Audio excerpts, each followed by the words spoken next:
All right, I'm a little late starting the brew day. It's about 5 p.m. It's gonna turn dark when I brew. I hate doing that. I'm gonna fancy curry. I'm gonna get this brew water started.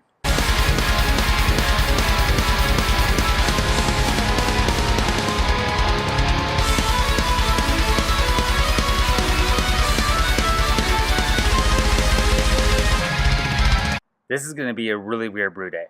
Not only did I start late, but I'm almost out of propane. Like, I'm gonna probably run out. I could have filled this one up and I got this one filled, but I didn't, like a dum-dum. I'm trying my best. I'm gonna have to do some of this on a stove, most likely. Not ideal, but it is what it is. So a nice little added benefit to my crazy brew day right now. This chest freezer just quit on me. It's no more. It's also the chest freezer where I have my kegs in. That is a bummer. However, I have a sour here, and I have an IPA here, and this is done. There's like almost nothing left in that. The sour I can salvage. I can just put it in my other chest freezer here, which this is going to become my kegerating chest freezer for the time being. So I'll ferment my beer right now today in this, and then I'll transfer it to the keg, and then put this as my cold kegerating chest freezer. At least this lasted about 2.5 years. And this is a hair. And this I got a year or two before that. And this is way older. And it's still going. So that it's crazy. So maybe what I'll do is I'll buy like a refrigerator on Craigslist for like $50 and use that for my kegs. But that sucks. Today, I'm doing an IPA. I used to do a lot of IPAs, but since starting this channel, I haven't done that many. I've maybe done 2 for this, maybe. But summertime's coming. It's my favorite beer. I gotta make one. And not only do I gotta make one, I gotta make my favorite one. And my favorite one is with a hop combo of Columbus, Simcoe, Amarillo. I've tried a ton of combinations. That is hands down the one that consistently makes the best IPAs for what I like. I do a Columbus edition at 60 minutes in a boil. I then do Simcoe around 10 minutes in the boil, and then just late charge it with Amarillo and Simcoe, and a dash of Columbus sometimes. This one there is a little Columbus in the steeping, but I'm not gonna dry hop with any Columbus. And I'm probably going to steep in the 180 degrees Fahrenheit range rather than the 200 degrees Fahrenheit range, and I'm going to steep for about 20 minutes. I'll do a 20-minute charge at 180 degrees Fahrenheit, and then do another charge 10 minutes, and then that's it. And then, like I said, on my first dry hop edition, right in the fermenter. I'm going to actually add the dry hops when I transfer the beer to the carboy to ferment.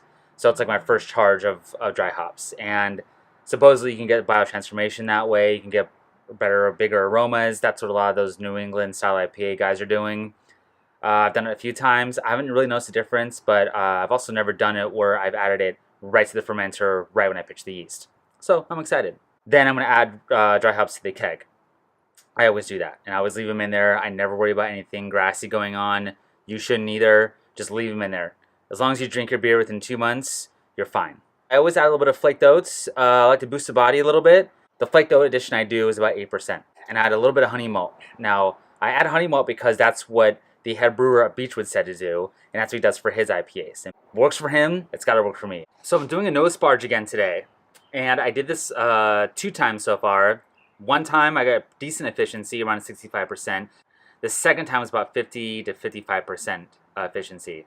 If I do a certain amount of grain for a certain batch volume, I get to about 2.3 quarts per pound of grain for my mash water. And I don't want to go too much higher than that because it can really thin out and your efficiency can suffer, which I've experienced. I hate sparging, so I've been experimenting with this. If I do 6.5 pounds of grain for a 3-gallon pre-boil batch, that gets me to 2.3 quarts per pound of grain. I'm fermenting with US05, which is just your classic ale strain. So I'm going for a crisp, dry, clear beer here, but with a ton of hop flavor. The idea on paper here is to be done by the 4th of July. It's currently June. It's currently June 10th. It's going to be a little tight on time. I usually like right now for about 4.5 weeks for my IPAs. I find that I go 2.5 weeks in the primary fermenter, go to a keg, add my dry hops in the keg or my second dry hops in the keg, then let that sit for about another 2 weeks, and then by about that time, it's perfect. So I might be a little rushed on this, but it's definitely close to the time frame. So here's hoping, and let's just get this going.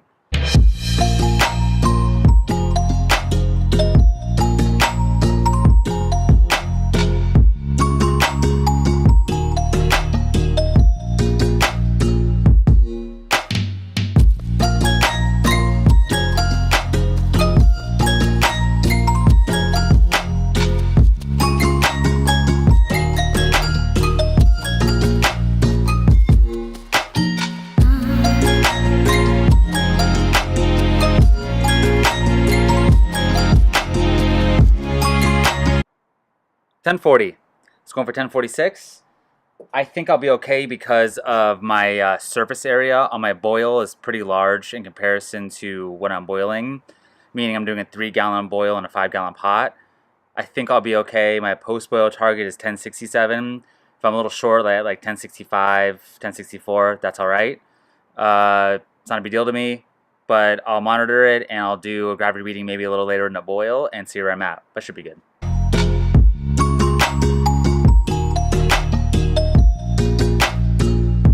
I just took another gravity reading. I have about 2-3 minutes left in the boil. I'm a little short still, about 1060. I'm gonna throw some dry malt extract into this. It's a little longer sugar chains though. So if you want to really dry something out, for a double IPA, you would add corn sugar, which is really, really highly fermentable. But I'm good, and I'm on track.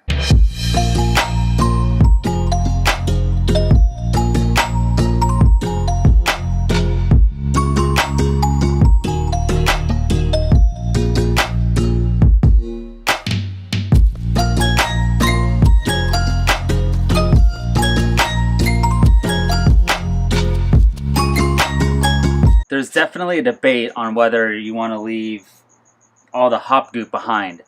I know some people will do their hop steeping and their the hops in the boil. They'll put it in mesh bags. I know some people will do it in a metal container that hooks onto the edge of your kettle. I just put it all in there. It'll clear up anyway. F it. That is green, and it's going to be delicious. I usually do about 3/4 of a pack for a 2-gallon batch. If you're doing a 5-gallon batch, I'd probably use maybe 2 of these. Or you probably can get away with it without a starter. But I do recommend that you rehydrate it first to kind of activate the yeast cells.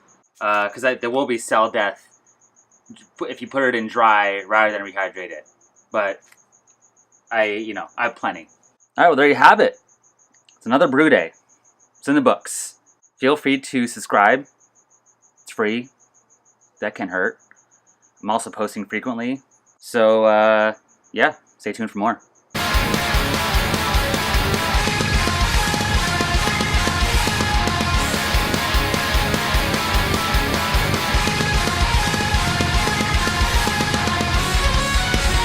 Yeah. That's right. It's alright though. I'm staying calm.